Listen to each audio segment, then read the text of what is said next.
ये तो पोल्यूशन ही पोल्यूशन है, सॉल्यूशन का कुछ पता नहीं। पराली पर पॉलिटिकल पोल्यूशन, और दिल्ली वालों का तो दम घुटा हुआ है, सांस लेना मुश्किल है।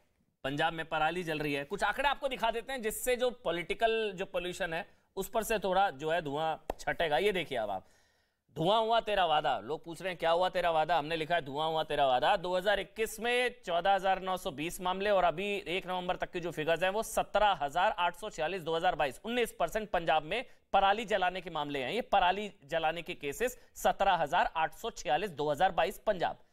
हरियाणा में देखिए 2083 मामले 2022, पिछली बार थे 3,038, घटकर हो गए 2083। और उधर यूपी देखे 777, मात्र 777 पराली जलाने के केसेस 2022, पिछली बार 1217 थे। तो देखिए वहां पर 36% घट गए यूपी में 777, हरियाणा में 32% घट गए 2083, पंजाब में 19% चढ़कर पहुंच गए 17,846। पंजाब 17,846, हरियाणा 2000 और 17,000, और यूपी जो है वो 777। इसी पर हम डिबेट कर रहे हैं कि भाई कौन रिस्पॉन्सिबल है, क्यों नहीं हो पा रहा है। तो राज्य सरकार जिम्मेदार, उधर गोपाल राय की तरफ से कहा जा रहा है कि भाई केंद्र की जिम्मेदारी है, और पोल्यूशन स्टेट समस्या नहीं है, पोल्यूशन स्टेट समस्या नहीं है। मेरे साथ संजीव जी हैं, आम आदमी पार्टी के सीनियर लीडर हैं। संजीव जी है मेरे साथ, पुष्पेंद्र जी मेरे साथ हैं, जीएस वाली पंजाब कांग्रेस के, और शहजाद पूनावाला। मैं आप ही के पास आ रहा हूं, शहजाद भाई आप ही के पास आ रहा हूं। शिकायत एक ही है, हरियाणा में घट गए क्योंकि हरियाणा में आपकी सरकार, सेंटर में आपकी सरकार, आप लोग सपोर्ट कर रहे हैं। तो सौतेला रवैया पंजाब के साथ, सौतेला रवैया पंजाब के साथ, पैसे नहीं दे रहे, 1,000-1,500 वाली डील उन्होंने प्रपोजल भेजा, आप लोगों ने माना नहीं। अब बताइए, और आंकड़ों से बताइएगा मेरे को, कितना दिया, क्या दिया, कहां है सारा।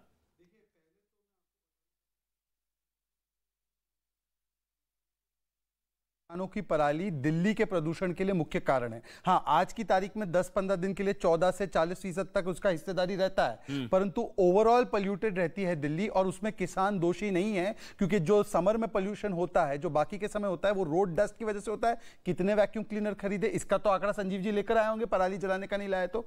ये बता दे इंडस्ट्रियल पोल्यूशन की वजह से कितने इंडस्ट्रीज को बंद करवाई।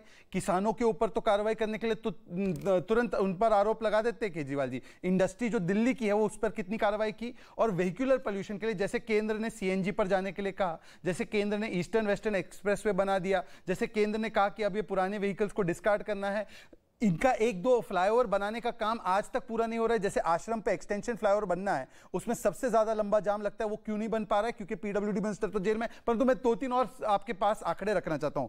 दिल्ली पोल्यूशन कंट्रोल कमेटी जो मेन बॉडी है पोल्यूशन को लड़ने के लिए, आरटीआई मेरे पास है, 344 मेंबर होते हैं, इसमें 187 वेकेंट पोजीशन है।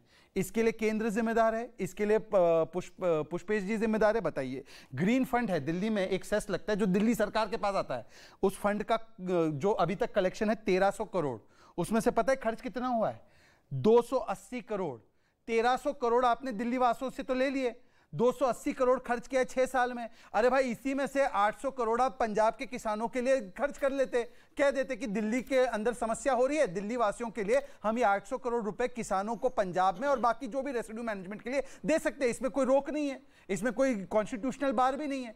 आपको अगर लगता है कि पैसा देना ही सोल्यूशन है, तो ये 800 करोड़ रुपए, आपकी तो सरकार सरप्लस की है ना अमन जी। ऐसा भी नहीं है कि उत्तर प्रदेश और हरियाणा का तो सरप्लस भी नहीं है बजट में, इनका तो सरप्लस वाली सरकार। ये कहते हैं ना हमारा रेवेन्यू सरप्लस है, तो क्यों नहीं दिया? केंद्र ने कितना दिया? केंद्र ने 1347 करोड़ रुपए, ये ऑन रिकॉर्ड है, हमने दिया है। मतलब कि हरियाणा से दुगना पैसा पंजाब को मिला है। इसके अलावा 1,20,000 मशीन हमने दिए, जिसमें से 11,000 मशीन कहां है वो बता दे। और मैं एक और आंकड़ा बता देता हूं, क्योंकि ये पराली जलाने का आंकड़ा नहीं लाए। 3,000 से ज्यादा घटनाएं पिछले 24 घंटे में हुई है। और संगरूर, कौन है संगरूर का एमएलए? संगरूर सबसे ज्यादा पराली जलाने की इन्होंने खर्च किया है पैसा अवेयरनेस क्रिएशन में। अब मुझे बताइए कि अवेयरनेस क्रिएशन में सबसे ज्यादा अवेयरनेस तो संगरूर में होनी चाहिए, मुख्यमंत्री का इलाका है। वहां 345 मामले सबसे अच्छा, ज्यादा एक और संगरूर में। 1,00,000 सारे आ गए, 22 करोड़ का स्मोक टावर खड़ा किया जी। अब संजीव, 60 लाख रुपए उसमें जा रहे प्रति महीना। कितना पोल्यूशन क्लियर हुआ है? संजीव जी बस हो ये रहा है संजीव भाई, आप लोगों से उम्मीदें ज्यादा है, इसलिए सवाल आपसे ज्यादा भी, क्योंकि आपकी सरकार है। अब हो ये रहा है कि दिल्ली वालों ने आपके कहने पर पटाखे भी नहीं फोड़े, प्रेस कॉन्फ्रेंस में भी कहा गया कि घर से ना निकले, वर्क फ्रॉम होम करें, ये सारी चीज सब कुछ माना, पटाखे भी नहीं फोड़े। अभी भी जब दम घुट रहा है तो फिर उनको क्या जवाब देंगे भाई? नहीं संजीव भाई, गलत है सवाल। देखिए, मैं सबसे पहले कुछ डेटा, चूंकि इस बीच में मैंने कुछ डेटा मंगा लिया और डेटा पे मैं कंटेस्ट करना चाहूंगा कि अभी सरासर झूठ बोल रहे हैं शहजाद पूनावाला कि 1200 करोड़ रुपए केंद्र सरकार ने दिया, जबकि सच्चाई ये है कि 240 करोड़ रुपए अभी दिया गया और पहले 242 करोड़ रुपए अनयूज रह गया था कांग्रेस सरकार का। टोटल 442, उसको जोड़ भी दें तो भी 442 करोड़ रुपए होता है। इस फाइनेंशियल ईयर में 240 करोड़ रुपए केंद्र सरकार ने दिया, पहली बात। दूसरी बात, जो आपने कहा कि दो तरह की चीजें हैं, अगर आप 2019-20 में देखें, 20-21 में देखें, तो 5 लाख हेक्टेयर टोटल पंजाब में ये बर्निंग, क्रॉप बर्निंग होता था।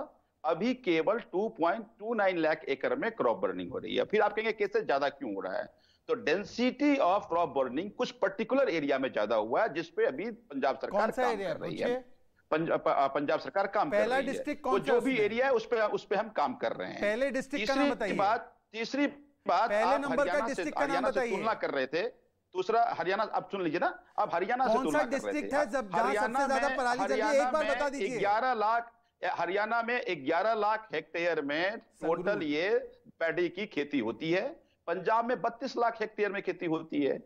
हरियाणा को दिया गया 332 करोड़ रुपए और पंजाब को दिया गया 240 करोड़ रुपए। आपकी सारी बातें सही हैं, मगर ये तो तब भी था जब आपकी सरकार नहीं थी। तब तो आपका रुख बहुत सख्त होता था ना। आप कहते थे ना डेडलाइन दीजिए, सरकार जिम्मेदार, पंजाब की सरकार, तब आप कहते। अब आप वो नहीं कह रहे हैं, आप समझ रहे हैं। अगर जब ये सारी चीजें तो तब भी थी ना। अब आप बोलिए पंजाब की नाकामी हमारी सरकार की नाकामी है। पहले अगर पंजाब में बीजेपी सरकार होती तो भी आप कहते, तब आपका क्या रुख होता?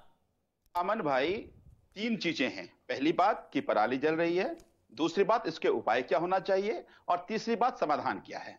मैं पहले समाधान पे ही आता हूं कि केंद्र सरकार को कुछ उपाय पंजाब सरकार ने सुझाए। पहला, जो मैंने आपको कहा कि 1500 रुपए केंद्र सरकार, 5, ये कहते हैं ना दिल्ली मदद करने की तैयार थी। दिल्ली ने तो कहा पंजाब को 500 रुपए पर हेक्टेयर हम देंगे, 500 पंजाब सरकार देगी, 1500 केंद्र सरकार दे। दूसरा, उन्होंने कहा कि भाई ये बायोगैस प्लांट लगा दिया जाए ताकि किसानों की इस पराली को लेकर के वहां पर उससे जो एनर्जी और जो बाकी सोर्सेज बनते हैं वो बनाया जाए। केंद्र सरकार ने उस प्रपोजल को भी टर्न डाउन कर दिया। तीसरी बात जो आप कह रहे हैं, जो अभी गोपाल राय जी ने भी कहा कि किसी एक स्टेट के आइसोलेशन में काम करने से ठीक नहीं होगा। अगर मान लीजिए हरियाणा में आपने कहा कि केसेस कम हुए, लेकिन सबसे ज्यादा एयर क्वालिटी इंडेक्स फरीदाबाद का सबसे ज्यादा है। आपकी सबसे बुरी स्थिति फरीदाबाद का है। ये गलत है संजीव भाई, ये गलत है। जब तक आपकी सरकार नहीं थी ना, तब तक आप कहते थे पंजाब जिम्मेदार, पंजाब ये, पंजाब वो, सीएम वो, आप कहते थे ना। अब आपकी सरकार है तो आप कह रहे हैं सिर्फ आइसोलेशन में पंजाब को मत रिस्पॉन्सिबल ठहराइए। नहीं, हम ये कह रहे हैं कि पंजाब जो इनिशिएटिव ले रही है, केंद्र सरकार साथ आए। इनिशिएटिव का रिजल्ट दिखे ना सर, इनिशिएटिव का रिजल्ट है ना। 17,846 लेना चाह रही है सर, 17,846 मामले पंजाब से, 17,846। मैं आपको 2 आंकड़े दिए अमन भाई, मैं इसको हमने मेरे जो आंकड़े हैं ये IARI के हैं, इंडियन एग्रीकल्चर रिसर्च इंस्टीट्यूट। मैं आपको डेटा का सोर्स बता रहा हूं। ये जो रियल टाइम डेटा देता है Indian agriculture research institute, IARI की रिसर्च, ये डेटा है, वो भी मैंने आपको बता दिया। सर फैक्ट्स गलत नहीं है,